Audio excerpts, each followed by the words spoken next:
Numa tarde de primavera do ano de 1900 e reticências, que meses a fio vinha mostrando ao nosso continente um semblante tão ameaçador. Gustav Aschenbach, ou von Aschenbach, como passara a chamar-se oficialmente desde seu 50º aniversário, saíra de sua residência na Rua do Príncipe Regente, em Munique, para um longo passeio solitário, muito agitado por uma manhã de trabalho árduo e arriscado, a exigir justamente agora uma extrema cautela, circunspecção, rigor e força de vontade. O escritor não conseguira, nem mesmo após o almoço, sofrear a vibração do mecanismo criador de seu íntimo.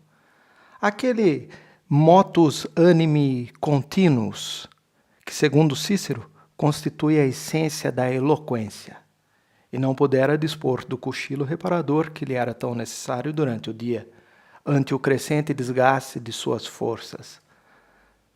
Assim, logo depois do chá, ele procurara o céu aberto, na esperança de que um pouco de ar livre e movimento o restabelecessem, propiciando-lhe uma noite proveitosa.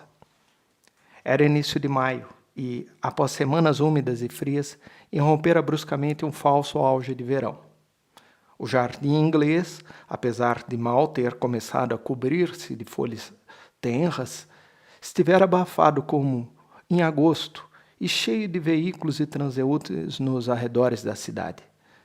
Buscando caminhos mais ermos e tranquilos, Aschenbach chegara até Almster, onde se detivera por alguns momentos a observar o terraço do restaurante, animado como de praxe, ao redor do qual estavam estacionados alguns coches e carruagens. De lá, com o sol poente, tomara o caminho de volta pelo campo aberto, fora dos limites do parque. Como, porém, estivesse cansado e dos lados de Foring ameaçasse vir um temporal, deteve-se junto ao cemitério norte, aguardando o bonde que deveria levá-lo de volta à cidade em linha reta.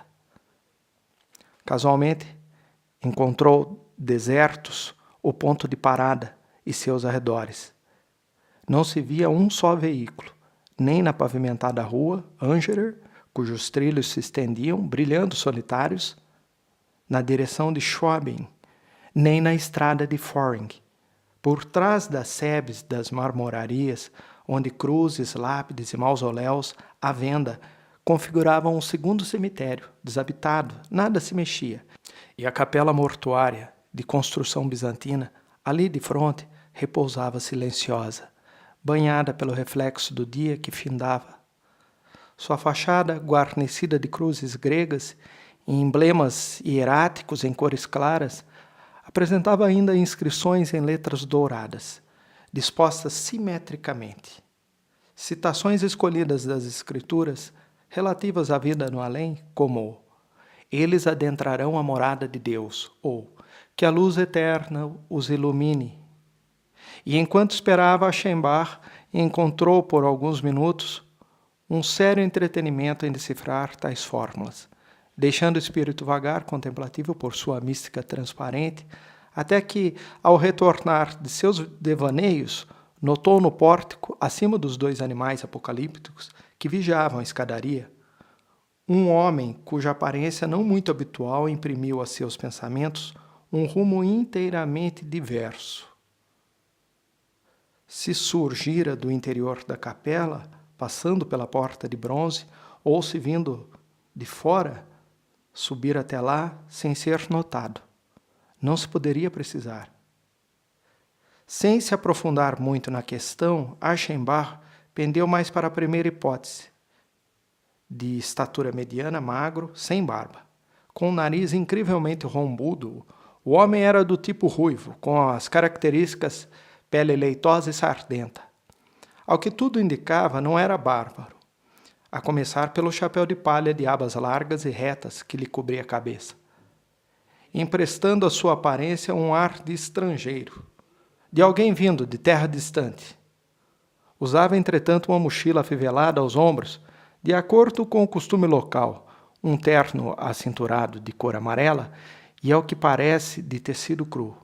No braço esquerdo, que mantinha junto ao corpo, trazia uma capa de chuva cinza, e na mão direita um bastão com ponta de ferro, firmado obliquamente contra o solo e em cujo castão apoiava o quadril, tendo os pés cruzados.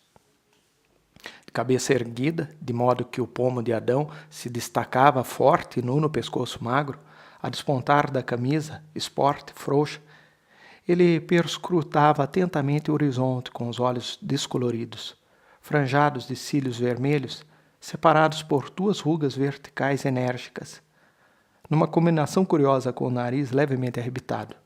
Assim, talvez, contribuísse para essa impressão o lugar elevado e elevante em que se encontrava. Sua postura tinha um quê de dominadora altivez, arrogância, ou mesmo ferocidade, pois talvez, ofuscado, franzia o rosto para o sol poente, ou talvez por uma deformidade fisionômica perene. Seus lábios pareciam curtos demais, arreganhados, expondo até as gengivas, os dentes longos e brancos. É bem possível que Aschenbach, em sua inspeção meio distraída, meio inquisitiva do estranho, tivesse incorrido numa falta de consideração, pois de súbito percebeu que esse revidava seu olhar, e de modo tão belicoso, tão direto, tão visivelmente disposto a levar o caso ao extremo, forçando o outro a desviar os olhos, que Aschenbach, incomodado, voltou-se e pôs-se a caminhar ao longo das sebes, decidido a não se ocupar mais do homem. Minutos depois já o havia esquecido. Entretanto, porque o aspecto de viajante do estranho atuasse sobre sua imaginação, ou por estar em jogo algum tipo de influência física ou psíquica, notou, atônito, uma estranha expansão de seu íntimo, uma espécie de inquietação errante, um anseio juvenil sedento de distância, um sentimento tão vivo, tão novo, ou, antes, há tanto tempo inabitual e desaprendido, que ele parou alinhado, mãos nas costas e olhos no chão, a investigar a natureza e o propósito dessa sensação. Era vontade de viajar, nada mais. Mas a verdade irrompera como um acesso e se intensificara, atingindo o nível passional, sim, até beirar a alucinação. Sua ânsia se fez evidente, sua imaginação, que desde as horas de trabalho ainda não encontrara repouso, criou um exemplo de todas as maravilhas e horrores da terra variegada, que repentinamente se via solicitada a configurar. Ele via uma paisagem sob um céu carregado de vapores, uma região pantanosa, úmida, exuberante e monstruosa, uma espécie de selva antediluviana, feita de ilhas, brejos e braços de rio lamacentos. Via por toda a parte cabeleiras de palmeiras a emergir de uma profusão de fetos luxuriosos, de um fundo vegetal de plantas carnudas, inchadas, explodindo em floração exótica. Via árvores incrivelmente distorcidas lançarem no ar raízes que vinham mergulhar no solo, em águas estagnadas, a espelhar um verde sombrio, onde, entre flores flutuantes de um branco leitoso, do tamanho de terrinas, pássaros bizarros de ombros altos e bico disforme ficavam de pé nos baixios, olhando de lado imóveis. Via faiscar, entre as hastes nodosas de um bambual, as pupilas de um tigre agachado, e sentiu o coração pulsar num misto de terror e enigmática atração. A seguir, a visão desvaneceu-se, e meneando a cabeça, Aschenbach retomou sua caminhada ao longo das sebes das marmorarias. Para ele, viajar, pelo menos desde que pudera dispor de meios para usufruir a seu bel prazer as vantagens do tráfico internacional, não significava nada além de uma medida higiênica que era preciso adotar de tempos em tempos a contragosto.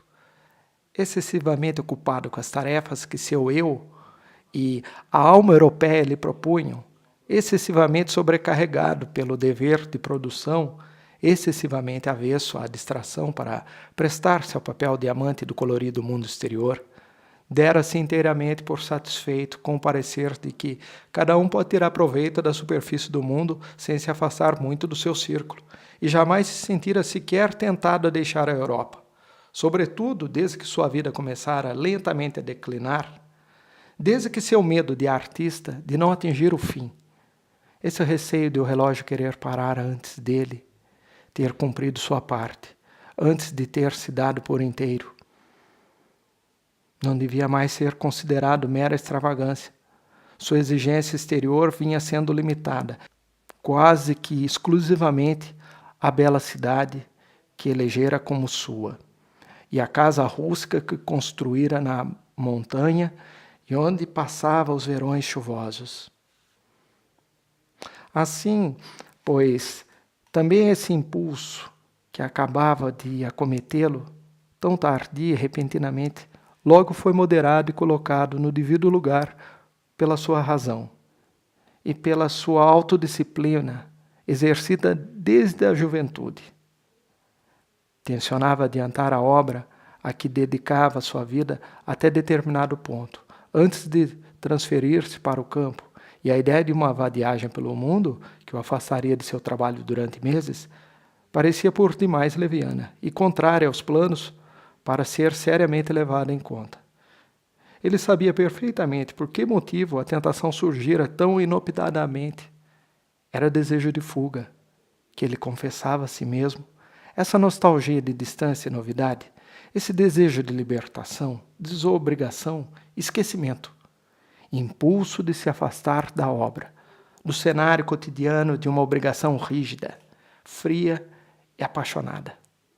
Amava, na verdade, seu trabalho e quase já amava a luta enervante, a cada dia renovada, entre sua vontade tenaz e orgulhosa, tantas vezes posta à prova, e esse cansaço crescente de que ninguém devia suspeitar e que nenhum indício de fraqueza ou negligência no produto acabado deveria trair.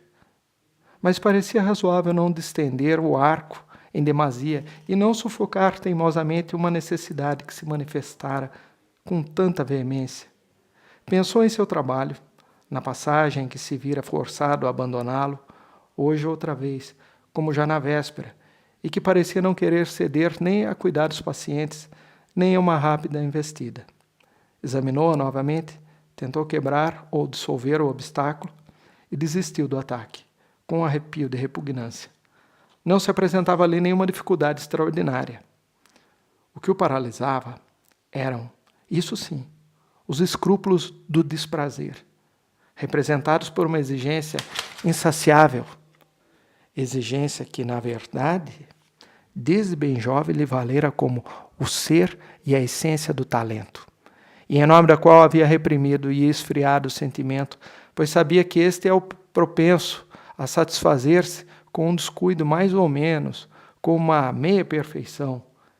Será que o sentimento escravizado vingava-se agora, abandonando-o, recusando-se a dali por diante sustentar e dar asas à sua arte, levando consigo todo o prazer, todo o encanto pela forma, pela expressão?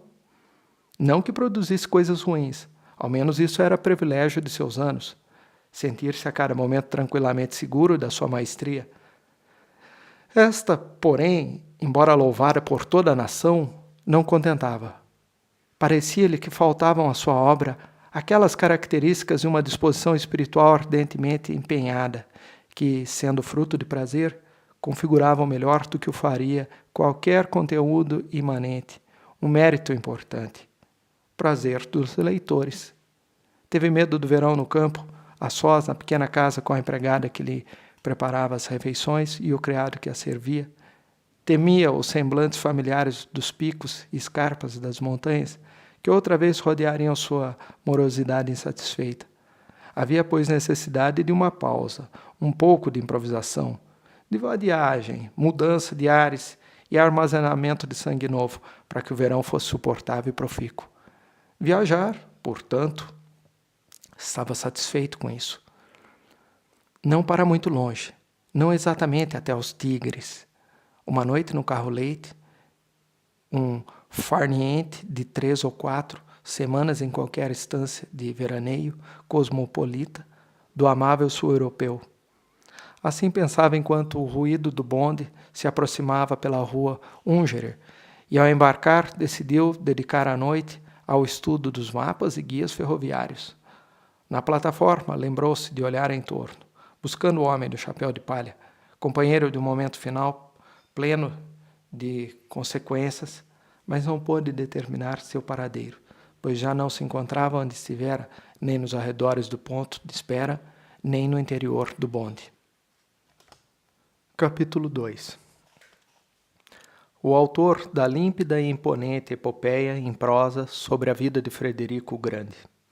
O artista paciente que, com incansável afinco, tecera a trama do romance Maja, verdadeira obra de tapeçaria, tão rica em figuras, a reunir tantos destinos humanos entrelaçados à sombra de uma ideia. O criador daquela vigorosa narrativa intitulada Um Miserável, que mostrava a toda uma juventude agradecida a possibilidade de uma determinação moral situada além dos limites do conhecimento mais profundo. O autor, enfim, e aqui se encerra a breve relação das obras de sua maturidade. Da apaixonada dissertação Espírito e Arte, cuja força ordenadora e eloquência antitética autorizaram críticos abalizados a equipará-la às reflexões de Schiller sobre a poesia naive e sentimental.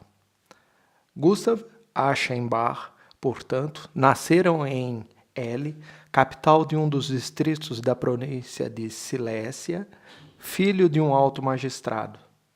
Seus antepassados tinham sido oficiais, juízes, funcionários da administração, homens que haviam levado uma vida reta, decentemente parcimoniosa, a serviço do rei e do Estado. Uma espiritualidade mais profunda manifestara-se entre eles apenas uma vez corporificada na pessoa de um pregador. Um influxo de sangue mais agitado e sensual viera acrescentar-se à família na geração precedente, por intermédio da mãe, do escritor, filha de um mestre de capela tcheco. Dela ele herdara as características de uma raça estrangeira, patentes em sua aparência, a fusão de uma escrupulosidade profissional austera, com impulsos ardentes e obscuros, fez surgir um artista, esse artista especial. Talhado para a fama por sua própria natureza, Aschenbach, sem ser verdadeiramente precoce, graças a seu tom firme, pessoal e expressivo, cedo se revelou maduro e apto para a notoriedade. Nem bem deixara o ginásio e já tinha um nome. 10 anos mais tarde, havia aprendido a representar, a administrar sua fama, sentado à sua escrivania, a ser amável e incisivo nas respostas, necessariamente breves, às cartas que recebia, pois muitas solicitações assediam aquele que goza de sucesso e respeitabilidade. Aos 40 anos, abatido pelas fadigas e vicissitudes do trabalho propriamente dito, ainda tinha de ocupar-se diariamente da volumosa correspondência que ostentava selos de todas as partes do mundo, distanciando-se do banal tanto quanto do excêntrico. Seu talento tinha o dom de granjear simultaneamente a confiança do grande público e a adesão elogiosa exigente dos entendidos. Assim, já desde jovem, pressionado por todos os lados pelo dever de realização, de uma realização extraordinária, jamais conhecera a curiosidade, a negligência despreocupada da juventude. Quando, aos 35 anos, adoeceu em Viena, um observador perspicaz comentou a seu respeito na sociedade: "Vejam, é que Aschenbach sempre viveu assim." E o orador mostrava o punho esquerdo firmemente cerrado, nunca assim, e deixava a mão aberta pender confortavelmente do braço da poltrona. A observação era pertinente, e o que esse seu comportamento tinha de moralmente corajoso era o fato de sua natureza, de compleição nada robusta, não ter sido propriamente criada, mas antes requisitada para um esforço constante. Cuidados médicos haviam impedido que o garoto frequentasse a escola, restringindo-o a aulas particulares em casa. Crescera solitário, sem amizades, e bem cedo fora forçado a reconhecer que pertencia a uma espécie em que não é o talento que é raro, mas sim a base física de que esse necessita para sua realização.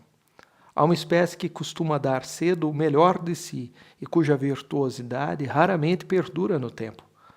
Mas seu lema era resistir, Seu romance, Frederico o Grande, nada mais era, a seu ver, do que a apoteose desse imperativo, que lhe parecia a manifestação suprema da virtude que suporta ativamente a provação. Desejava também com ansiedade poder atingir a velhice, pois sempre fora da opinião segundo a qual só faz jus à natureza verdadeiramente grandiosa, abrangente e venerável de artista, aquele a quem é dado permanecer criativo, atravessando e caracterizando todas as etapas da vida humana. Disposto, portanto, a ir longe, suportando em ombros frágeis o peso das tarefas com que seu talento acumulava. Tinha extrema necessidade de disciplina, e disciplina, felizmente, era o que havia herdado com o sangue paterno.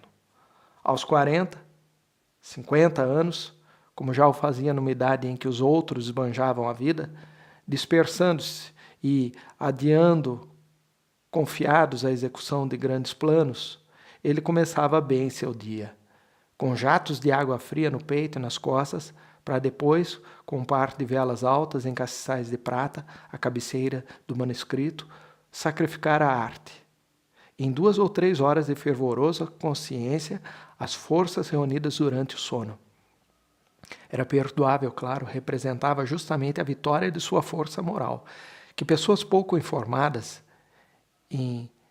encarassem o universo de Maja, os massas épicas que serviam de cenário à vida heróica de Frederico, como produto de uma força compacta, de um longo fôlego, quando, ao contrário, eram o resultado de centenas de inspirações isoladas superpostas em humilde trabalho cotidiano, camada por camada até a grandiosidade, sendo que a perfeição do conjunto e de cada detalhe devia-se tão somente ao fato de seu autor, com uma perseverança e tenacidade comparáveis a daqueles que haviam conquistado sua província natal, ter suportado durante anos a fio a tensão de uma única obra e ter dedicado exclusivamente à criação propriamente dita suas horas de maior vigor e inspiração.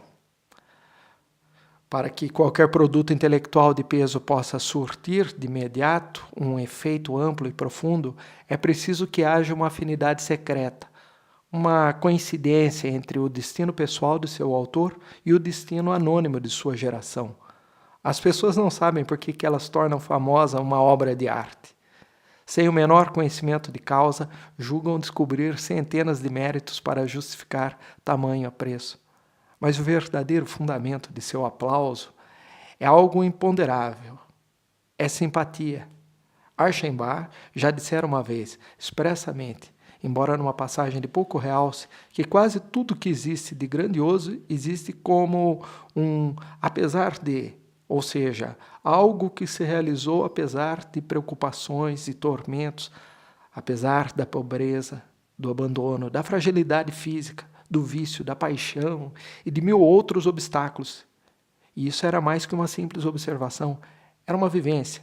Era justamente a fórmula de sua vida e do seu sucesso, a chave de sua obra. Sendo assim, seria de estranhar que fosse também a essência moral, a conduta de seus personagens mais característicos.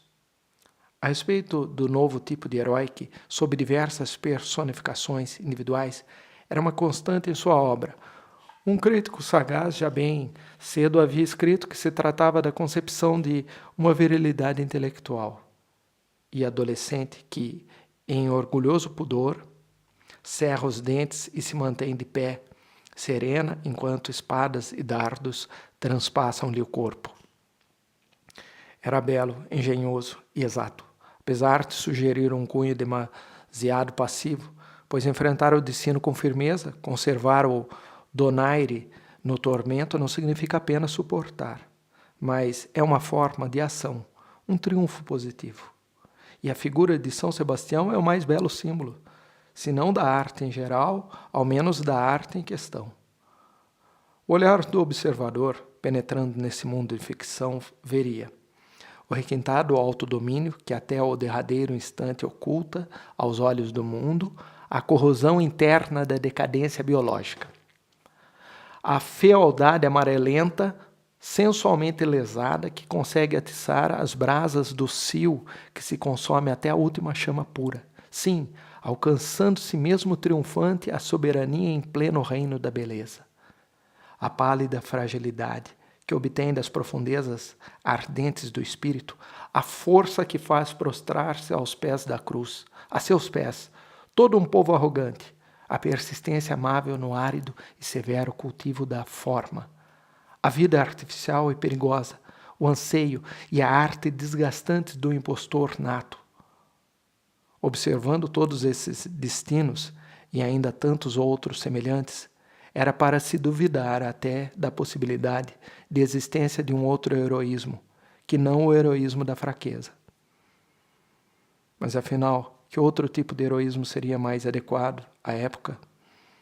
Gustav Aschenbach era o poeta de todos aqueles que trabalham à beira da exaustão, dos que carregam um fardo superior às suas forças, e mesmo esgotado se mantém ainda de pé, de todos esses moralismos que têm por máximo o dever de produzir e que, de porte franzino e dispondo de meios precários, à custa de prodígios de vontade e hábil organização, conseguem obter, ao menos por algum tempo, efeitos de grandeza.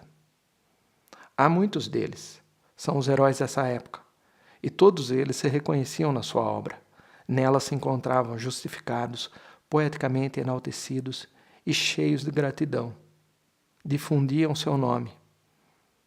Ele havia compartilhado da imaturidade e rudeza de seu tempo, e mal aconselhado por esse, havia tropeçado em público, cometera erros, expusera-se, incorrera em falta de tato e bom senso, tanto em seus discursos como em suas obras.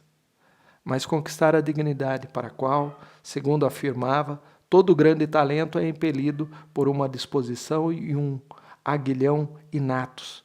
Sim, pode-se dizer que toda a sua evolução fora uma escalada consciente e tenaz, a superar todos os empecilhos da dúvida e da ironia, para alcançar a dignidade. Uma exposição viva, concreta, intelectualmente descompromissada, faz o deleite das massas burguesas, mas a juventude apaixonadamente radical só é cativada pelo problemático, e Aschenbach fora tão problemático, tão radical quanto qualquer adolescente. Escravizara-se ao intelecto, cometer abusos com o conhecimento, triturar as sementes ainda por dar frutos, profanar mistérios, desconfiar do talento, trair a arte. Sim, enquanto suas criações entretinham, enalteciam e animavam seus crédulos leitores, ele, o jovem artista, eletrizara os jovens de 20 anos com suas tiradas cínicas sobre a controvertida natureza da arte e do próprio artista. Mas parece que não há nada a que um espírito nobre e valoroso se torne imune tão rápida e completamente como ao encanto picante e amargo do conhecimento. E é certo que a profundidade dolorosamente conscienciosa do jovem não passa de superficialidade comparada à profunda determinação com que o mestre maduro nega o saber. Recusa-o, ultrapassa-o de cabeça erguida toda vez que esse ameaça, ainda que de longe, tolher, desencorajar e desmerecer a vontade, a ação, o sentimento e mesmo a paixão. Como interpretar sua famosa novela Um Miserável de outra forma, a não ser como uma explosão de asco contra um indecoroso psicologismo da época, personificado na figura daquele ordinário, mole, parvo, que facilita a sua vida atirando a mulher por franqueza, depravação ou veleidade moral nos braços de um jovem imberbe e que no fundo acredita ter o direito de cometer qualquer indignidade?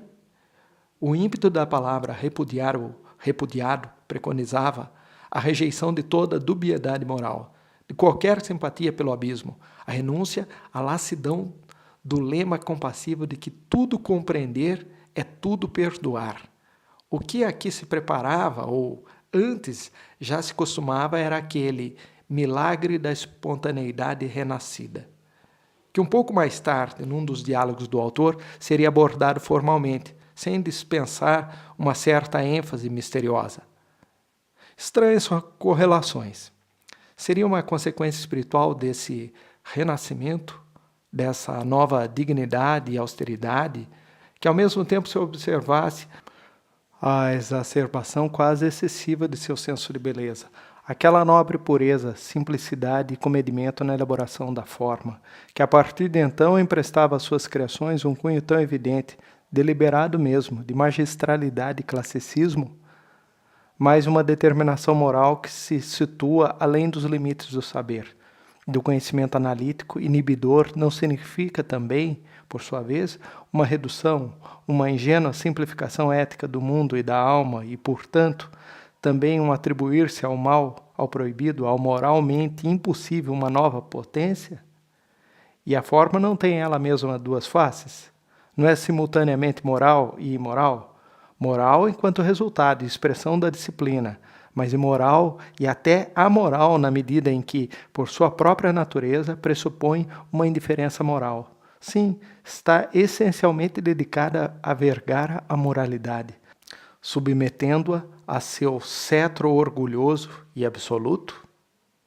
Seja como for, evoluir é cumprir um destino, e como uma evolução, acompanhada pela simpatia e confiança de amplas massas de público, não haveria de seguir um curso distinto do daquele que se desenrola sem o brilho e os compromissos da fama? Só a eterna boemia considera enfadonho e tende a encarar com menosprezo o fato de um grande talento superar o estágio frívolo de crisálida, habituar-se a defender com energia a dignidade do espírito e assumir as normas aristocráticas de uma solidão sem amparo, feita de sofrimentos e lutas duramente independentes, e que o leva a conquistar poder e honra entre os homens. Ademais, que jogo, que desafio, que satisfação é modelar o próprio talento. Com o tempo, algo de oficialmente pedagógico se infiltrava nas produções de Aschenbach. Seu estilo, nos últimos anos, perdia os rasgos audaciosos, as nuances sutis e inventivas, passando para o exemplarmente correto, tradicionalmente lapidar, formal e até sentencioso, e, à medida que envelhecia, bania de seu vocabulário, tal como Luís XIV, segundo divulga a história, toda expressão vulgar. Foi a essa altura que o Departamento de Ensino passou a incluir páginas de sua autoria nas antologias escolares oficialmente adotadas. Pareceu-lhe em seu íntimo perfeitamente cabível, e portanto não recusou que um príncipe alemão que acabava de subir ao trono resolvesse conferir ao autor de Frederico o título pessoal de nobreza, por ocasião de seu 50º aniversário.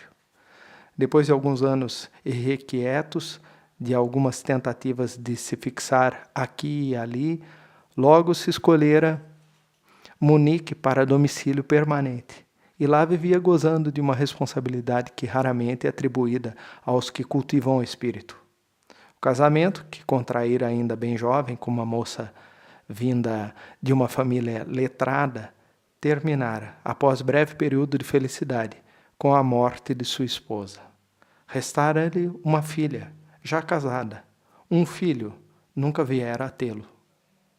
Gustav von Aschenbach era de estatura um pouco baixa, abaixo da média, moreno, rosto inteiramente barbeado.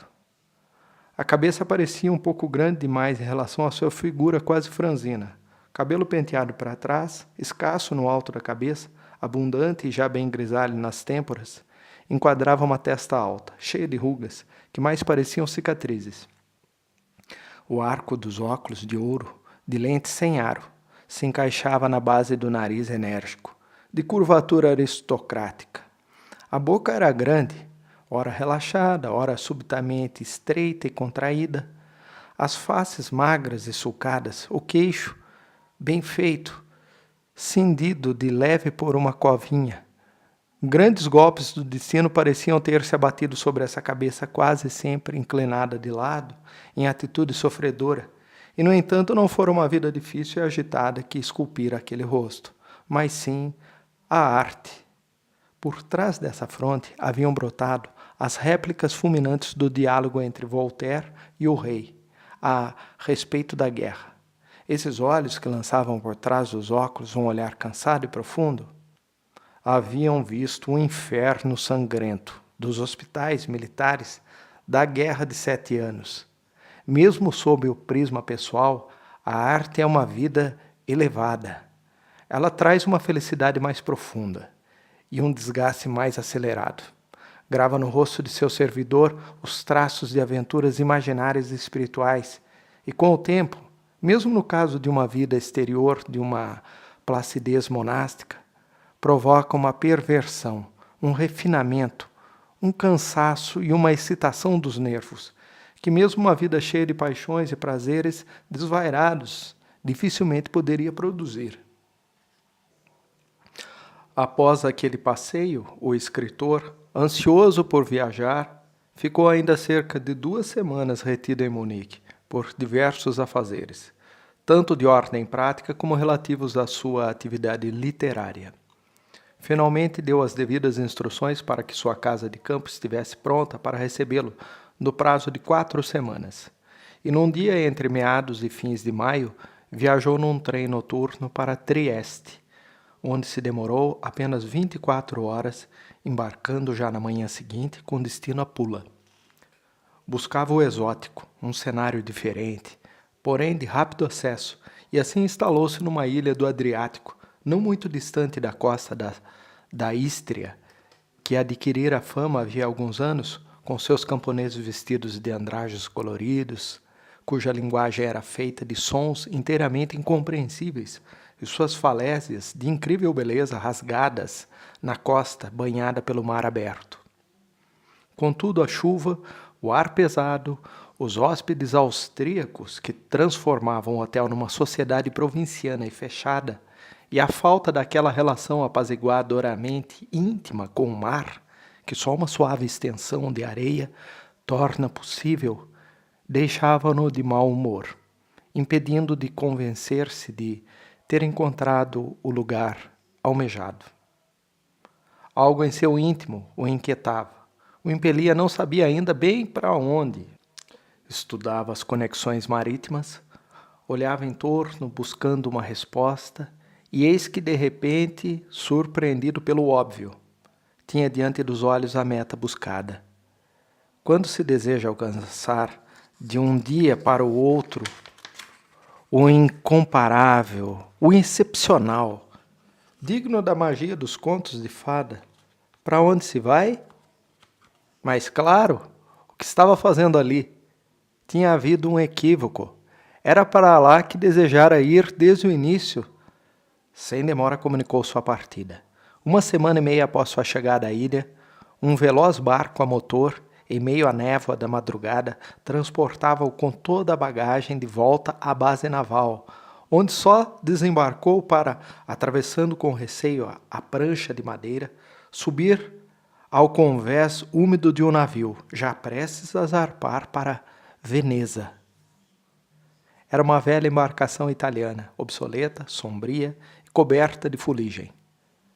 Achenbach nem bem acabara de subir a bordo e imediatamente o marinheiro corcunda e sujo, arreganhando os dentes numa suposta demonstração de polidez, introduziu-o numa cabine artificialmente iluminada que lembrava uma caverna, onde, sentado atrás de uma mesa, com o chapéu caído de banda sobre a testa e um toco de cigarro no canto da boca, um homem de cavanhaque com ar de diretor de circo mambembe, simulando com trejeitos a desenvoltura de um homem de negócios, anotava a identidade dos passageiros e providenciava as respectivas passagens.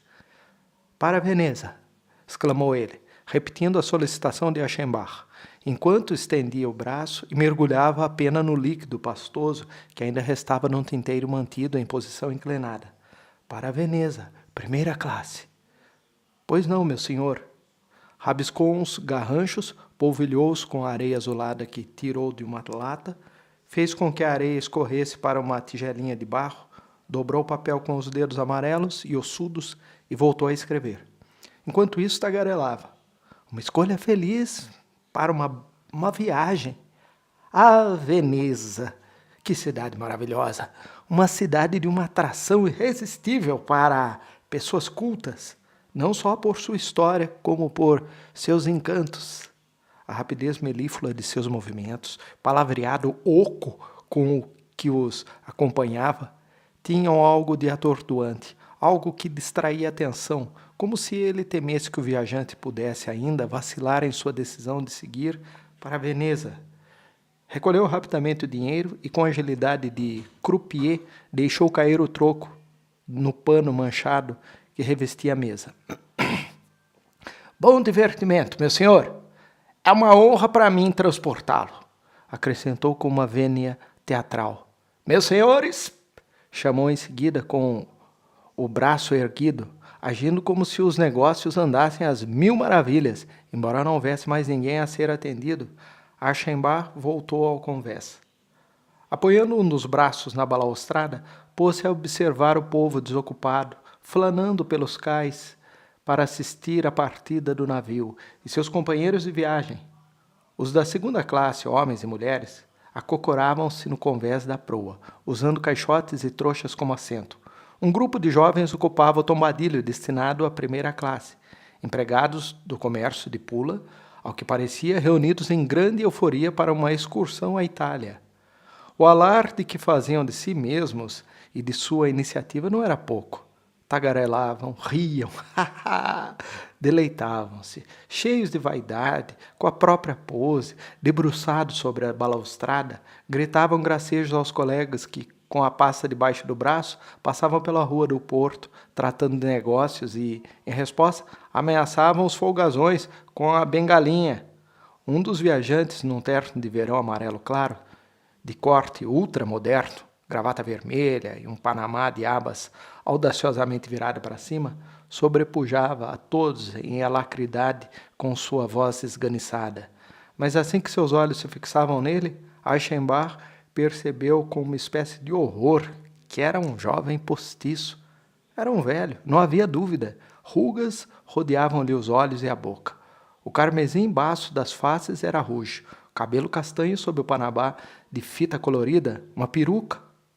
O pescoço flácido com os tendões à mostra, o bigodinho revirado e a mosca no queixo, tingidos, a dentadura completa e amarela, que exibia rindo, não passava de uma prótese barata, e suas mãos, com anel de sinete em cada indicador, eram as de um ancião. Aschenbach observava, enojado, aquele personagem e suas relações com os amigos. Será que não sabiam, não viam que era um velho que não tinha direito a usar roupas como as deles, janotas e coloridas, que não tinha direito a se fazer passar por um deles? Tudo indicava que eles o toleravam em seu meio com naturalidade, como algo habitual. Tratavam-no de igual para igual, retribuíam seus cutucões irritantes sem repugnância. Como era possível? Aschenbach cobriu a testa com a mão e fechou os olhos, que ardiam, pois havia dormido pouco. Parecia-lhe que nem tudo se encaixava de modo habitual, como se começasse a lastrar-se um clima de pesadelo, uma desfiguração do mundo no sentido do insólito, que talvez pudesse ser detida, se ele deixasse a vista repousar um pouco na sombra antes de voltar a olhar em torno. No mesmo instante, porém, teve a sensação de que flutuava, e num sobressalto, tomado por um medo irracional, abriu os olhos, percebeu que o corpo pesado e escuro do navio lentamente se afastava do muro do cais. Polegada por polegada, avançando e recuando, obedecendo ao trabalho das máquinas, alargava-se a faixa de água suja, irisada de óleo, entre o cais e a parede do navio, e depois de custosas manobras, o vapor voltou à proa para o mar aberto. Aschenbach passou para estribord, onde o corcunda armara uma espreguiçadeira e um comissário de fraque encebado veio oferecer-lhe seus préstimos. O céu estava cinzento, o vento úmido. O porto e as ilhas tinham ficado para trás, e logo o último vestígio de terra desapareceu no horizonte nevoento. Flocos de fuligem, condensados pela umidade, caíam sobre o convés, lavado que não queria secar. Uma hora depois, estenderam um toldo, pois começara a chover. Embrulhado em seu casacão, um livro no colo, o viajante descansava. Ali, ao passar das horas, havia parado de chover, retiraram o toldo. A visibilidade era completa. Sob a cúpula opaca do céu, estendia-se o disco imenso do mar, deserro. Mas em meio ao espaço vazio e indiviso, nossa consciência perde também a noção do tempo, de modo que vagamos no incomensurável. Silhuetas estranhas, o velho já nota, o homem de cavanhaque lá do fundo do navio, deslizavam com gestos vagos e palavras confusas, como num sonho, pelo espírito em repouso de Achenbach, que finalmente adormeceu. Por volta do meio-dia, pediram-lhe que descesse ao salão de refeições, comprido como um corredor, onde desembocavam as portas dos camarotes e onde, na outra extremidade da longa mesa, cuja cabeceira ocupou, os empregados do comércio, incluindo o velho, estavam desde as 10 horas bebericando em companhia do alegre capitão. A refeição era miserável e ele apressou-se em terminá-la. Sentia a necessidade de subir para o ar livre, de olhar para o céu. Quem sabe não iria clarear sobre Veneza?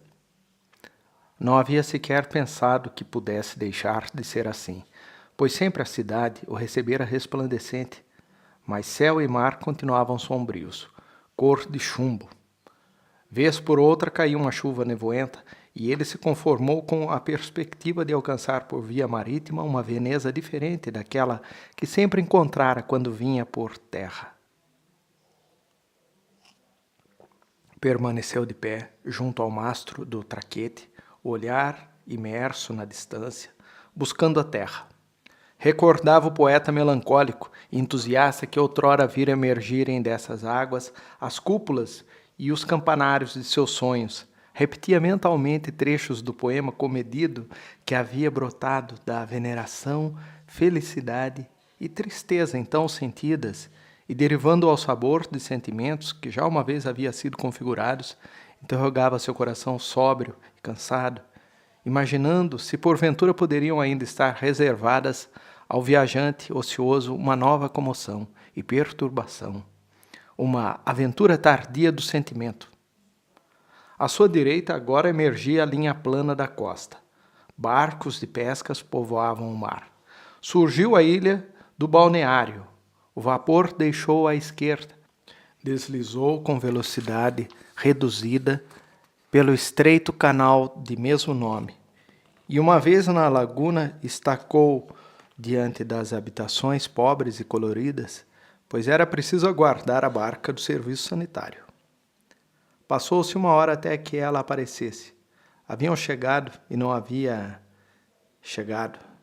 Não havia pressa, mas sentia-se impaciência.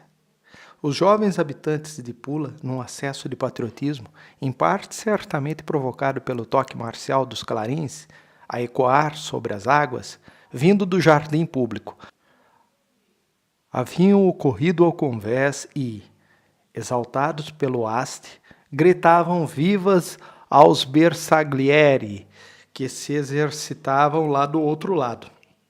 Repugnante, porém, era ver o estado em que se encontrava o velho enfeitado, por querer compartilhar da juventude dos outros. Seu velho cérebro não pudera resistir ao vinho, que a robustez juvenil dos outros, e ele estava lamentavelmente embriagado.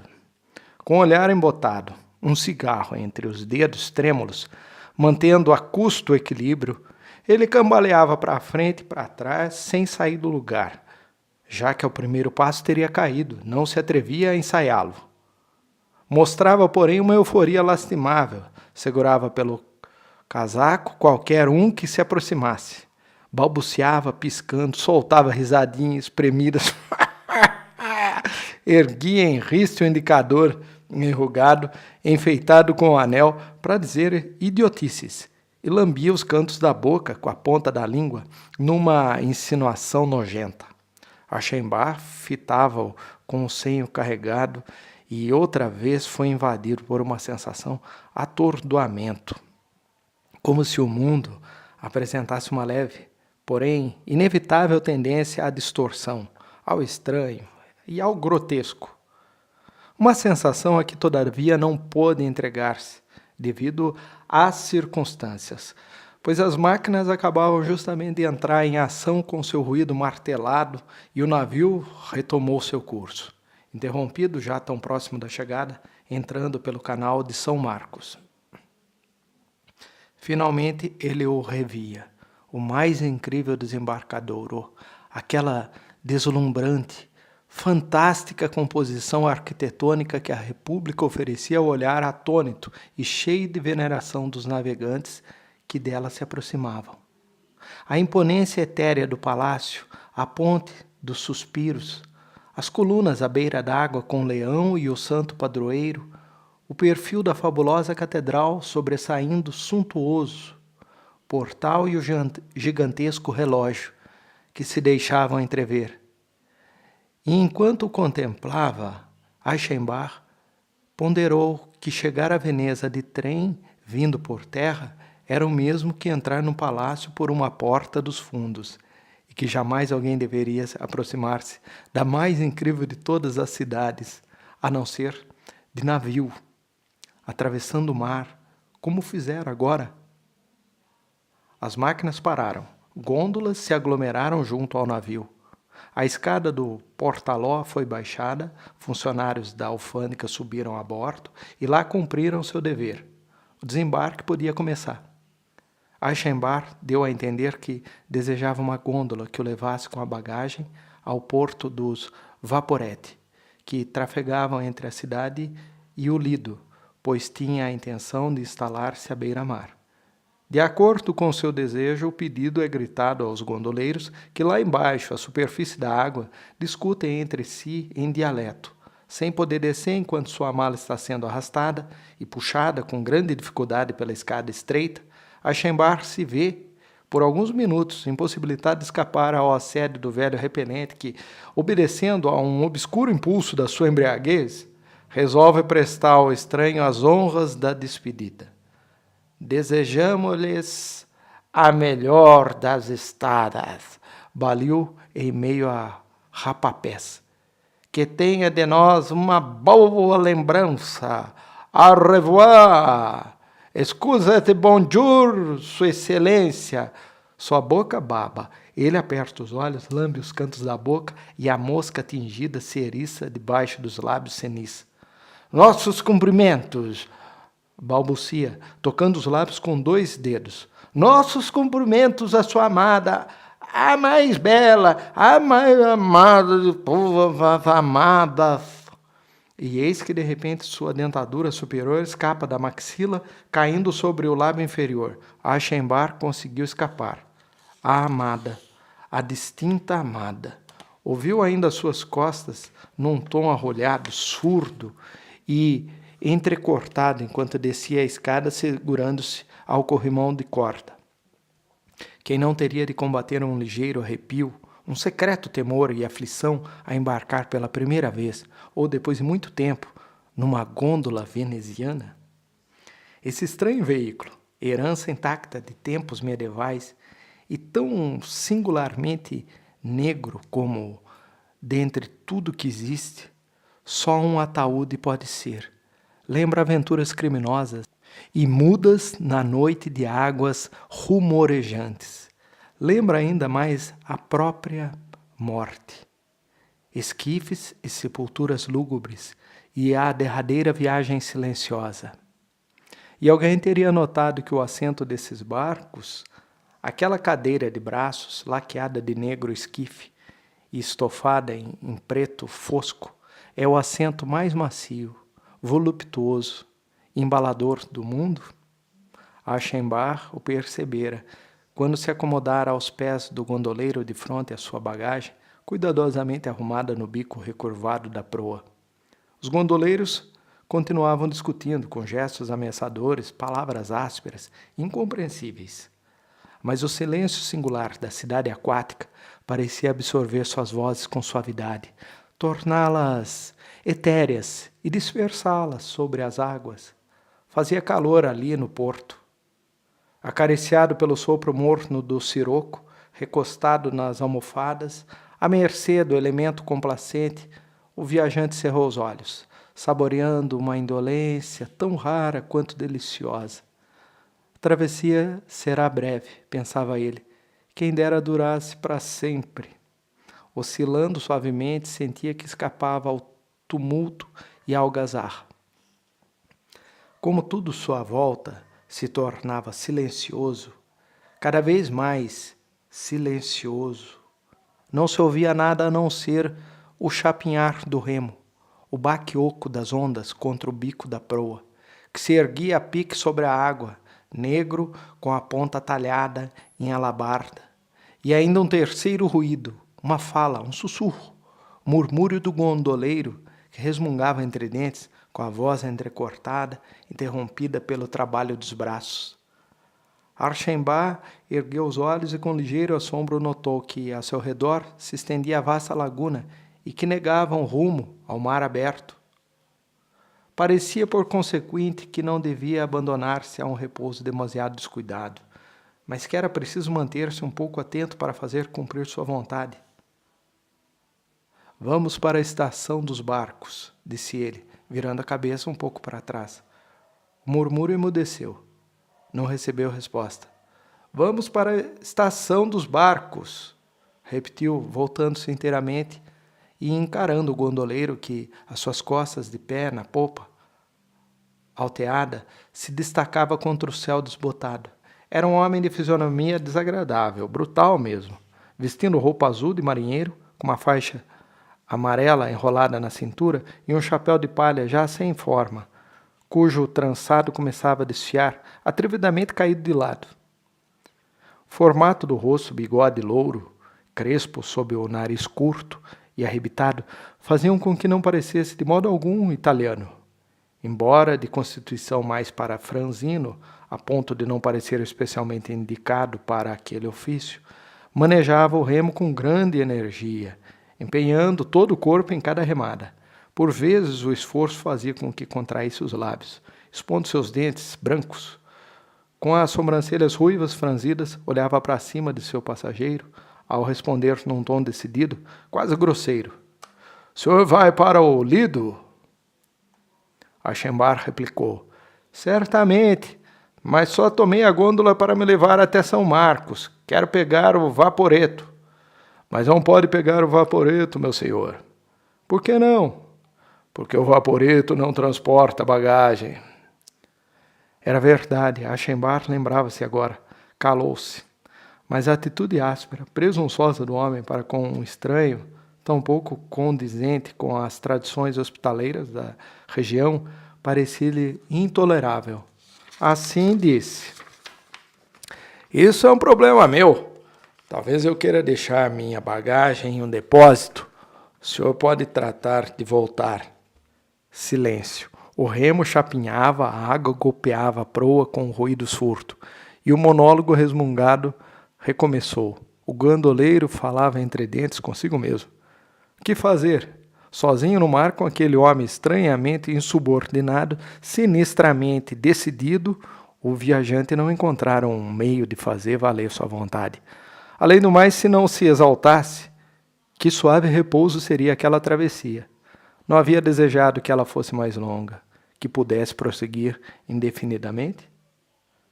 O mais sensato era deixar as coisas seguirem seu rumo, o que, além de tudo, era extremamente agradável. Como um feitiço, a indolência parecia emanar de seu assento, daquela cadeira de braços, baixa, estofada de preto, tão docemente embalada pelas remadas dos despótico gondoleiro às suas costas.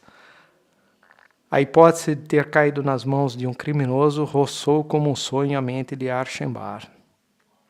Sem conseguir exortar seus pensamentos a uma defesa afetiva, mais incômoda parecia ser a possibilidade de que tudo visasse apenas a uma mera extorsão de dinheiro, espécie de sentimento do dever ou do orgulho, a lembrança, por assim dizer, de que se tem a obrigação de evitá-lo. Possibilitou-lhe recuperar o ânimo. Perguntou: quanto cobra pela travessia? E olhando por cima de sua cabeça, o gondoleiro respondeu: o senhor pagará. Diante disso, só havia uma resposta cabível. Archambault disse mecanicamente: não pagarei nada, absolutamente nada, se o senhor não me levar para onde eu quero. O senhor quer ir para o Lido, mas não com o senhor. Eu navego bem. Isso é verdade, pensou Archambault. Relaxou-se. É verdade, navegas bem. Mesmo que só esteja interessado em meu dinheiro e, com um golpe de remo pelas costas, me envies para a mansão do Hades, terei feito uma boa viagem. Porém, não aconteceu nada disso. Tiveram até companhia, um bote com músicos ambulantes, homens e mulheres que cantavam ao som de guitarras e bandolins e insistiam em navegar lado a lado com as gôndolas, preenchendo o silêncio que reinava sobre as águas com sua poesia mercenária. Archambar atirou algumas moedas no chapéu que lhe estendiam, calaram-se então e se afastaram. Novamente se fez ouvir o sussurro entrecortado do gondoleiro em seu monólogo desconexo. E assim chegaram por fim, balouçando na esteira de um vapor que partia rumo à cidade. 2 funcionários municipais andavam para cima e para baixo ao longo do cais, com as mãos nas costas, o rosto voltado para a laguna. Junto ao pontão, Alchambar desceu da gôndola auxiliado por um desses velhos, sempre a postos com seu gancho de ferro e em qualquer arrancadouro de Veneza, e, como estava sem trocado, dirigiu-se ao hotel vizinho ao pontão para trocar o dinheiro e acertar as contas com o gondoleiro, como bem lhe aprouvesse. É atendido no saguão, retorna e encontra seus pertences numa carreta no cais. Gôndola e gondoleiro haviam desaparecido. Ele se safou, disse o velho com o gancho de atracar. É um mau sujeito, um homem sem concessão, prezado senhor. É o único gondoleiro que não tem concessão. Os outros telefonaram para cá. Ele viu que estava sendo esperado, então se safou. Archambar encolheu os ombros. O cavaleiro viajou de graça, disse o velho, e estendeu o chapéu. Archambar atirou-lhe uma moeda. Deu instruções para que sua bagagem fosse levada para o hotel dos banhos e seguiu a carreta pela Alameda coberta de flores brancas que ladeava por tavernas, bazares e pensões, atravessa a ilha indo até a praia. Entrou no espaçoso hotel pelo terraço do jardim dos fundos e, atravessando o amplo saguão, dirigiu-se para o vestíbulo, para a recepção. Como havia feito reserva, foi recebido com solicitude. Um gerente de bigode preto e usando casaca francesa, um homenzinho discreto, de uma cortesia servil, acompanhou-o do elevador ao 2º andar e mostrou-lhe seu quarto. Um aposento agradável, com móveis de cerejeira, enfeitado com flores que exalavam um perfume forte e cujas janelas altas tinham vista para o mar. Depois que o encarregado se retirou, Archambar aproximou-se de uma delas e, enquanto faziam subir sua bagagem e o acomodavam no quarto, ficou olhando a praia, deserta, àquela hora da tarde, e o mar sem sol, que em maré cheia lançava à costa ondas baixas e espraiadas, num compasso regular e tranquilo. As observações e as vivências do solitário calado são ao mesmo tempo mais difusas e intensas do que as dos seres sociáveis. Seus pensamentos mais graves, mais fantasiosos e sempre marcados por um laivo de tristeza. Imagens e impressões que facilmente seriam esquecidas com um olhar, um sorriso, uma troca de opiniões ocupam-no mais do que o devido, aprofundam-se no silêncio, ganham significado, transformam-se em vivência, aventura, sentimento. A solidão engendra original, o belo, ousado e surpreendente, o poema, mas engendra também o inverso, o desmedido, o absurdo, o ilícito. Era assim que as imagens da viagem, o horroroso velho Janota com seus disparates sobre a amada, o gondoleiro clandestino, logrado em seu pagamento, ainda agora perturbavam o ânimo do viajante. Sem consistir um desafio à razão, sem fornecer, na verdade, material para reflexão, eram, no entanto, ao que lhe parecia, profundamente estranhas por sua própria natureza, e era justamente essa contradição que as tornava inquietantes. Ao mesmo tempo, ele saudava o mar com os olhos e se alegrava em saber Veneza tão próxima, tão acessível. Finalmente deixou a janela, Lavou o rosto, deu algumas instruções à camareira para sua maior comodidade e deixou-se conduzir ao andar térreo pelo suíço de enorme verde que ocupava o posto de ascensorista. Tomou seu chá no terraço que dava para o mar. Depois desceu até a calçada do cais e seguiu por ela, caminhando um bom pedaço em direção ao Hotel Excelsior. Quando voltou, parecia já ser hora de vestir-se para o jantar. Ele o fez com vagar e minúcia, como era seu hábito, pois estava acostumado a atrapalhar enquanto se arrumava, mas mesmo assim chegou um pouco cedo ao saguão, onde encontrou grande parte dos hóspedes que, embora reunidos na expectativa comum do jantar, afetavam indiferença mútua por serem estranhos entre si. Pegou um jornal da mesa, instalou-se numa poltrona de couro e pôs-se a observar-se. Aquela sociedade que se diferenciava, a seu ver, favoravelmente daquela da sua primeira estada. Descortinava-se um horizonte amplo, abranger, num clima de tolerância, uma grande diversidade. Os sons das línguas mais difundidas mesclavam-se em surdina. O universal traje de noite, um uniforme de civilidade, reduzia exteriormente a diversidade humana a uma unidade decorosa. Via-se o rosto comprido e seco do americano, a prolífera família russa, damas inglesas, crianças alemãs com governantas francesas. O elemento eslavo parecia dominante. Bem junto dele falava-se polonês.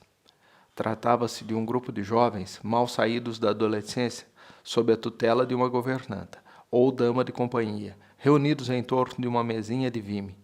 3 mocinhas, aparentando entre 15 e 17 anos, e um rapazinho de cabelos longos, de 14 anos talvez.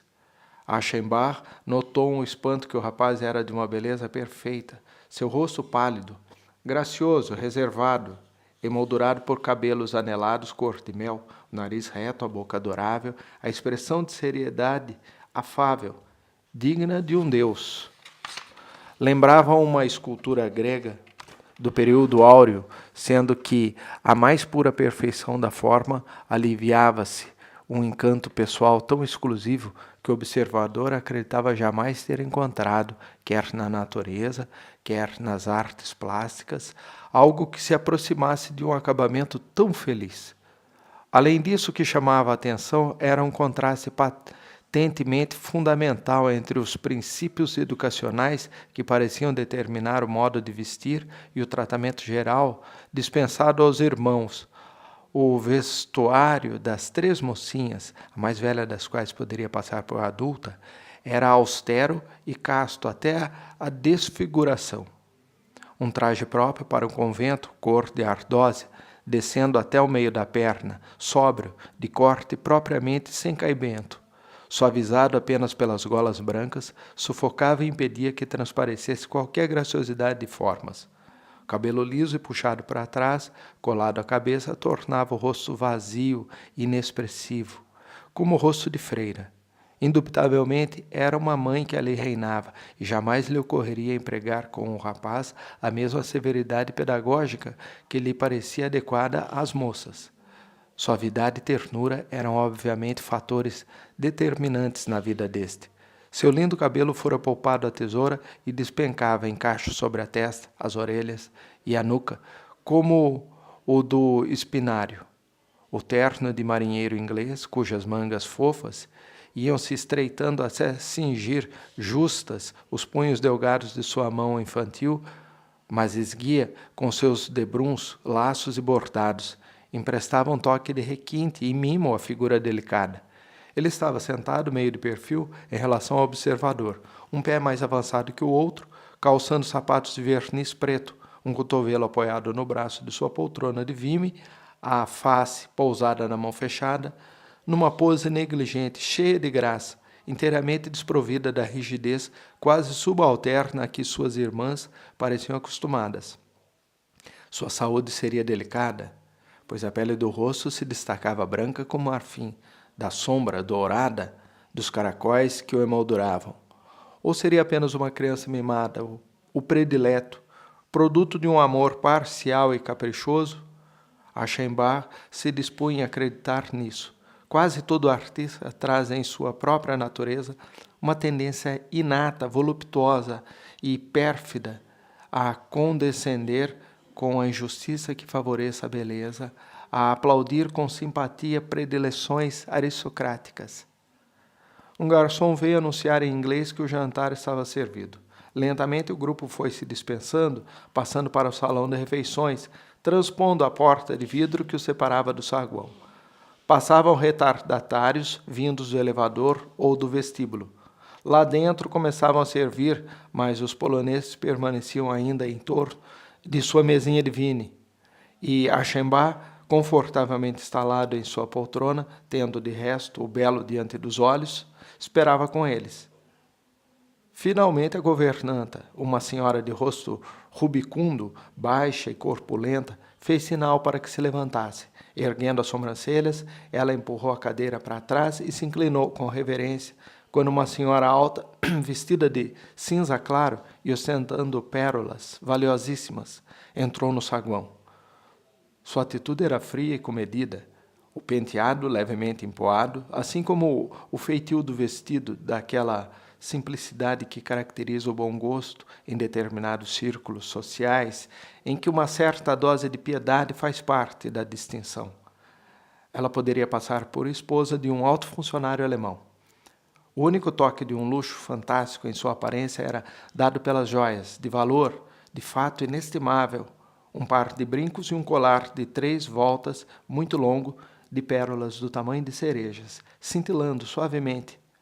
Os irmãos haviam se levantado prontamente, inclinaram-se para beijar a mão da mãe, que, esboçando um sorriso no rosto, cuidado, mas algo cansado e de nariz pontiagudo, olhava por cima de suas cabeças, dirigindo à governanta algumas palavras em francês. Depois encaminhou-se para a porta de vidro.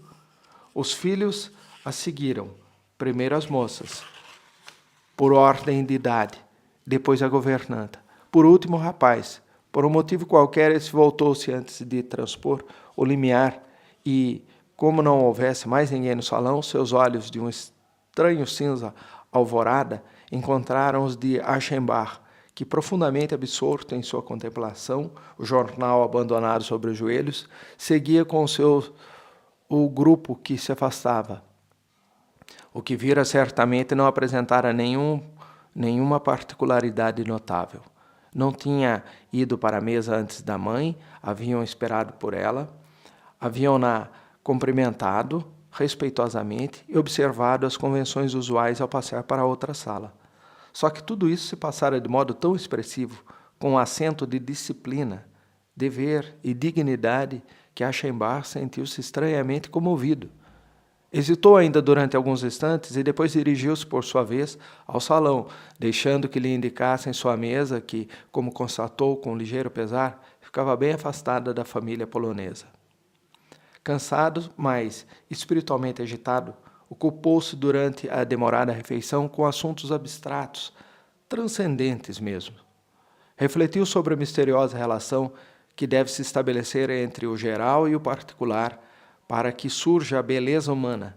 Daí passou para problemas genéricos da forma e da arte, e terminou por concluir que seus pensamentos e achados se assemelhavam a certas inspirações do sonho, aparentemente felizes, mas que se revelam totalmente vazios e inúteis quando se desperta. Depois do jantar, permaneceu algum tempo no parque impregnado de perfumes noturnos. Fumando, caminhando, sentando-se aqui e ali, recolheu-se cedo e dormiu a noite toda de um sono só, profundo, embora povoado por inúmeras visões. No dia seguinte, o tempo não prenunciava melhora. O vento soprava da terra. Sob um céu lividamente encoberto, o mar jazia numa calmaria embotada, como que encarquilhado, limitado por um horizonte insipidamente próximo ao largo e tão recuado da praia que deixava expostas várias fileiras de longos bancos de areia. Quando Achenbach abriu sua janela, acreditou sentir o cheiro podre das lagunas. Foi tomado de um mau humor. No mesmo instante pensou em partir. Uma vez havia muitos anos, depois de semanas de uma primavera radiante, esse mesmo tempo o surpreendera ali e prejudicara-lhe a saúde, a tal ponto que se vira obrigado a abandonar Veneza às pressas, como um fugitivo. Já não se apresentavam outra vez o mesmo mal-estar febril, a pressão nas têmporas, o peso das pálpebras. Mudar de paradeiro ainda uma vez seria maçante. Porém, se o vento não mudasse, ali também não era lugar para ele. Por segurança, não desarrumou inteiramente as malas. Às 9 horas, fez seu desjejum na sala destinada a esse fim, situada entre o saguão e a de refeições. Reinava no local aquele silêncio solene, que faz parte da distinção ambicionada pelos grandes hotéis. Os garçons deslizavam sem ruído entre as mesas, fazendo seu serviço. O tinir de uma xícara, uma palavra sussurrada, era tudo o que se podia ouvir. Num dos cantos da sala, diagonalmente, oposto à porta, 2 mesas depois da sua, Aschenbach viu as mocinhas polonesas com a governanta. Sentavam-se muito eretas, o cabelo louro acinzentado, recém-penteado, os olhos avermelhados, usando vestidos de linho azul engomado, com punhos e golas brancos, e passavam uma para a outra o vidro de geleia. Já terminava o de jejum, faltava o rapaz. Aschenbach sorriu. Então, pequeno feácio, pensou, parece que só a ti é dado o privilégio de dormir tanto quanto queiras. E num súbito bom humor, recitou consigo mesmo o verso. Adornos sempre variados, banhos quentes e repouso sossegado. Fez seu desjejum sem pressa, recebeu a correspondência que lhe fora reenviada e que o porteiro viera entregar pessoalmente, entrando na sala com um boné engalanado na mão e abriu algumas cartas, enquanto fumava um cigarro. Foi assim que pôde ainda presenciar a chegada do dorminhoco, que estava sendo esperado na outra mesa. Entrou pela porta de vidro e atravessou a sala em diagonal até a mesa de suas irmãs. Seu andar, tanto pela postura dos ombros como pelo movimento dos joelhos, e o modo de pisar com os sapatos brancos, era de uma graça extraordinária, muito leve, ao mesmo tempo delicado e orgulhoso, e embelezado ainda mais pela timidez infantil com que, por 2 vezes durante o trajeto, virando a cabeça para dar uma olhada na sala, ergueu e baixou rapidamente os olhos. Sorrindo e com uma palavra à meia voz, em sua língua suave e fluida, tomou seu lugar à mesa. E agora que se encontrava inteiramente de perfil para o observador, este espantou-se novamente e ainda mais do que na véspera, chegando mesmo a assustar-se com a beleza verdadeiramente divina daquela criança. O rapaz usava hoje um conjunto com um leve blusão de algodão listado de azul e branco, arrematado por um laço de seda vermelha no peito e um simples colarinho branco engomado. Mas sobre esse colarinho, que aliás não assentava bem com o modelo de roupa, pousava a cabeça, botão desabrochando num encanto incomparável. A cabeça de Eros, com o reflexo amarelado do mármore de Paros, sobrancelhas finas e sóbrias, têmporas e orelhas cobertas pela sombra sedosa dos cabelos encaracolados, que desciam em ângulo reto a partir da fronte. Bom, muito bom, pensava Aschenbach, com aquela aprovação fria de perito com que os artistas mascaram por vezes seu deslumbramento, seu arrebato diante de uma obra-prima. Prosseguindo em seus pensamentos, na verdade não fosse o mar e a praia à minha espera, eu ficaria aqui enquanto aí estivesses. Mas desde que não era esse o caso, atravessando o saguão sob os cuidados atenciosos do pessoal, desceu os degraus do amplo terraço e, tomando a passarela de madeira, foi direto para a praia reservada aos hóspedes do hotel. Fez-se conduzir pelo velhote descalço, com calças de linho, blusão de marinheiro e chapéu de palha. A cabine alugada. Mandou colocar mesa e cadeira do lado de fora, na plataforma de madeira coberta de areia, e acomodou-se na espreguiçadeira, que puxara mais para perto do mar, na areia amarelo-cera. O cenário da praia, o espetáculo da civilização, despreocupada e sensualmente, entregue ao prazer à beira do elemento natural, distraiu e alegrou-o como nunca. O mar cinzento e raso já estava animado por crianças chapinhando na água, nadadores, figuras coloridas estendidas nos bancos de areia, com os braços cruzados sobre a cabeça. Outros remavam em pequenos botes sem quilha, pintados de azul e vermelho, rindo quando sossobravam diante da extensa fileira de cabines em cujas plataformas as pessoas ficavam sentadas, em pequenas varandas. Como em pequenas varandas, a agitação das brincadeiras se alternava com o repouso indolente dos corpos estirados. Havia visita, conversas, uma cuidadosa elegância matinal convivia com a nudez que, ousada e incômoda, desfrutava a liberdade permitida pelo local. Mais adiante, na areia úmida e firme, figuras isoladas perambulavam, usando roupões brancos ou camisas folgadas de cores vivas. À direita, um complicado castelo de areia construído por crianças estava rodeado por bandeirinhas com as cores de todos os países. Vendedores de mariscos, bolos e frutas expunham suas mercadorias, ajoelhando-se. À esquerda, diante de uma das cabinas, que, dispostas numa linha perpendicular em relação às outras, e ao mar, delimitavam desse lado o fim da praia.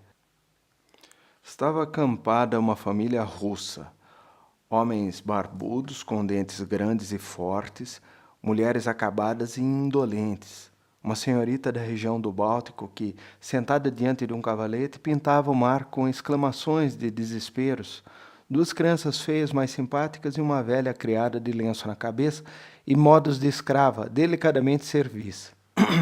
Lá estavam eles, a desfrutar a vida com gratidão, chamando incansavelmente pelas crianças desobedientes, que não paravam quietas, gracejando longo tempo e usando seus parcos conhecimentos de italiano com um velhote engraçado que lhes vendia doces, trocando beijos na face e sem a menor preocupação de estarem sendo observados. Vou ficar, pensou Aschenbach, onde poderia estar melhor, e com as mãos cruzadas no colo deixou os olhos se perderem na vastidão do mar. Deixou seu olhar resvalar, anuviar-se, fragmentar-se na monotonia unicolor da imensidão deserta. Amava o mar por razões profundas, pela necessidade de repouso do artista exausto que, assediado pela multiformidade das aparências, anseia por abrigar-se no seio da simplicidade, da imensidão, e por um pendor proibido, diametralmente oposto à sua tarefa e por isso mesmo tentador, para o indivíduo, o desmedido, o eterno, para o nada. Repousar na perfeição é o anseio nostálgico daquele que se esforça por alcançar a excelência. E o nada não é uma forma de perfeição? Mas enquanto sonhava assim, tão profundamente imerso no vazio, a linha horizontal da orla da praia foi subitamente cortada por uma silhueta humana, e ao recolher seu olhar disperso no ilimitado, concentrando-o, viu que era o belo rapaz que, vindo da esquerda, passava pela areia à sua frente. Vinha descalço, pronto a entrar na água, as pernas esguias, descobertas até acima dos joelhos, andando vagarosamente, mas com tal leveza e tão dono de si, como se estivesse habituado a andar descalço. Olhava na direção das cabines transversais, mal, porém, deparou com a família russa, que em grata harmonia seguia seus hábitos. Uma tempestade de desprezo colérico cobriu-lhe o rosto. Sua fronte anuviou-se, a boca contraiu-se num esgar desdenhoso, que lhe traçou numa das faces um vinco amargo, e as sobrancelhas franziram-se tão fortemente que os olhos ficaram fundos, faiscando, zangados, escuros, a linguagem do ódio. Olhou para o chão, voltou a lançar um olhar ameaçador e depois, sacudindo os ombros, num gesto brusco de desdém, deu as costas aos inimigos. Uma espécie de sentimento de delicadeza ou constrangimento, algo como respeito e pudor, fez com que Aschenbach desviasse os olhos, como se nada tivesse visto, pois repugna ao homem sério, testemunha casual de uma paixão, fazer uso daquela que presenciou, mesmo que o faça a sós consigo mesmo. Estava, porém, simultaneamente satisfeito e abalado, ou seja, encantado. esse fanatismo infantil que se voltava contra a mais inofensiva cena de vida trazia o divino impessoal para dimensões humanas. Fazer com que uma preciosa obra-prima da natureza, que até então só servira para deleite dos olhos, se mostrasse digna de um interesse mais profundo, emprestava à figura do adolescente, já tão expressiva, só por sua beleza, um relevo que permitia tomá-lo a sério, a despeito da pouca idade. Ainda sem se voltar, Archambar, aguçando o ouvido, pôde ouvir a voz do rapaz, a voz clara e um pouco débil, com que já de longe se fazia anunciar numa saudação aos companheiros entretidos com o castelo de areia. Responderam, chamando várias vezes pelo nome ou por algum diminutivo carinhoso, que Archambar se esforçava por ouvir com certa curiosidade, mas sem lograr distinguir nada além de duas sílabas melodiosas que soavam como adágio, ou mais vezes ainda adágio, com um som de U prolongado no final do chamado. O som agradou, achou a eufonia apropriada ao objeto, repetiu consigo mesmo e, satisfeito, passou a ocupar-se de suas cartas e papéis. Com sua pequena pasta de viagem sobre os joelhos, usando a caneta tinteiro, começou a despachar a correspondência. Mas já 15 minutos depois, convencia-se de que era uma pena ausentar-se assim em espírito da situação mais saborosa que conhecera, negligenciá-la por uma ocupação banal. Pôs de lado a papelada e voltou a concentrar-se no mar, mas não por muito tempo, pois logo, atraído pelas vozes dos jovens ocupados com o castelo de areia, virava negligentemente para a direita a cabeça que descansava no encosto da cadeira, para observar novamente as atividades do maravilhoso adágio. Descobriu ao primeiro relance. O laço vermelho no peito era inconfundível. Entretido com os outros em colocar uma tábua velha como ponte sobre o fosso úmido do castelo de areia, dirigia a execução do trabalho com ordens em voz alta e acenos de cabeça.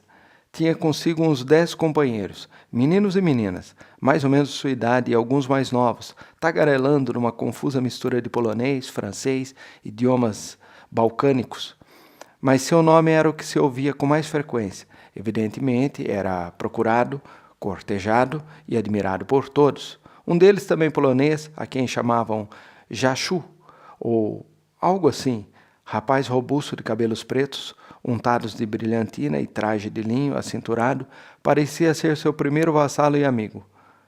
Quando deram por encerrado o trabalho do dia na construção, afastaram-se os dois, caminhando abraçados pela areia, e aquele a quem chamavam Jaszu beijou o belo. Archambar sentiu e, tentado a ameaçá-lo com o dedo em riste, quanto a ti, Critóbulo, pensou sorrindo, passa um ano viajando, pois no mínimo será esse o tempo necessário para que te cures. Depois comeu alguns morangos, grandes e bem maduros, que comprou de um vendedor ambulante. Fazia muito calor, embora o sol não conseguisse varar a camada de névoa que cobria o céu. A indolência amarrava o espírito, enquanto os sentidos desfrutavam da companhia formidável e atordoante da calmaria marinha. Adivinhar, investigar qual era o nome que pudesse soar mais ou menos como adágio. Pareceu àquele homem sério uma tarefa apropriada, uma ocupação perfeita. E com o auxílio de algumas reminiscências polonesas, concluiu que devia tratar-se de Tadzio, diminutivo de Tadeu, soando Tadzio com a vogal final mais fechada e prolongada pela entonação de chamamento. Tadzio se banhava. Archambar, que o perdera de vista, descobriu sua cabeça, o braço erguido para